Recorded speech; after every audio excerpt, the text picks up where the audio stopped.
Good morning and welcome to Full Dave Eating 4 of 10. Coffee time! I've been thinking about entropy.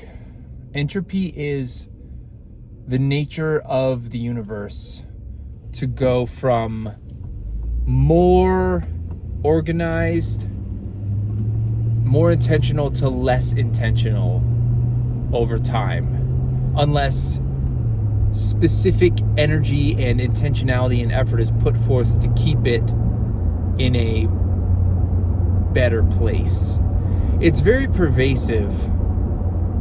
I am driving somewhere right now, and I really, because I've been doing this whole food diet, I really want to just stop and get some protein junk food and let that be one of my meals for the day.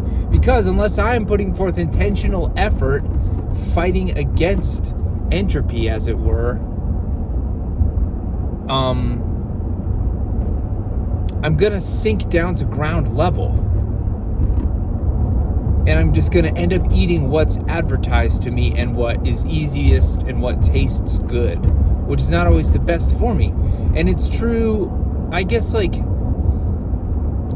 it's true in my yard and crap. I don't really care about that. And if you saw my yard, you'd realize I really don't care about my yard.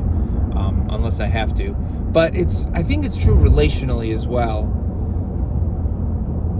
Relationships will degrade. And I think a lot of them will fade away. And some of them will just get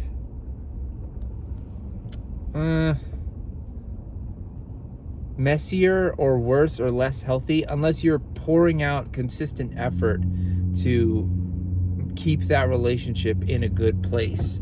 So it's food, relationships. I'm trying to start this business that will make the world a better place around it, and it requires what feels like a Herculean effort, because I am trying to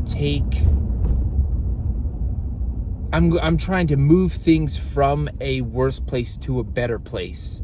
And I guess the whole point of this clip is that I'm realizing how important it is to do that every day and to be as intentional as possible in all of the different arenas of my life, because entropy is not going to take a day off. So are you? I wasn't going to say this because it's messy, but this also connects to Tikkun Olam, which I keep talking about, which is putting the world back together, like partnering with God to restore the world. And I know that, like, if you filter through a biblical worldview, then entropy is just sin and Satan at work, making things messier and worse over time unless you push against that.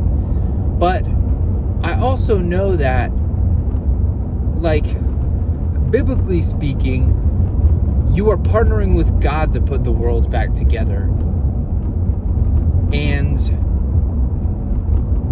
why does it feel like I'm doing all the work then? You know? All right, I'm getting a phone call. You know how when you've been married to somebody for long enough, then you become numb to the wonderful things about them? I bet it's like that. I bet that I've just been submerged in Christianity for so long that I forget the work, or I don't notice the work that God is doing. Running low on time today after my stupid doctor's appointment. So I'm not going to spend 30 minutes air frying eggs and egg whites. Instead, we are having 2 cups of cauliflower rice and 8 ounces of 90-10 beef, or it's bison. It's something. It's 90-10-ish. And some chipotle salsa and some hot sauce. I stayed up late last night working on the gym, and so I am tired today, but I don't regret it. Slurping on some Carb Master. I've really been enjoying this weird egg white meal that I'm cooking now. And it is 8 ounces of egg whites, 2 whole eggs, half of an onion, a bell pepper, some salt and pepper, some hot sauce, and I thought I was going to sneeze, but it went back in. This is terrible. And also 4 ounces of chicken thighs, and I am also enjoying some Danos carrots. I was hustling and bustling around before church and I did not make a dinner. That's one of the things about trying to eat real food is you cook it most of the time. Unless you want to pay for it, which I don't. So I have to cook it, but I didn't have time to cook it tonight, so this is dinner. But Dave, I thought you said that these were protein junk food. Use sparingly. I did.